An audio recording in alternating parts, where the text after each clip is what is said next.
বালাসীঘাট গাইবান্ধা জেলার ফুলছড়ি উপজেলায় যমুনা নদীর তীরে অবস্থিত একটি নৌবন্দর।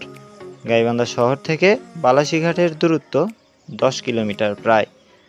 বর্ষায় নদীতে পানি ভরে থাকে আর শীতকালে দেখা যায় বালুচর।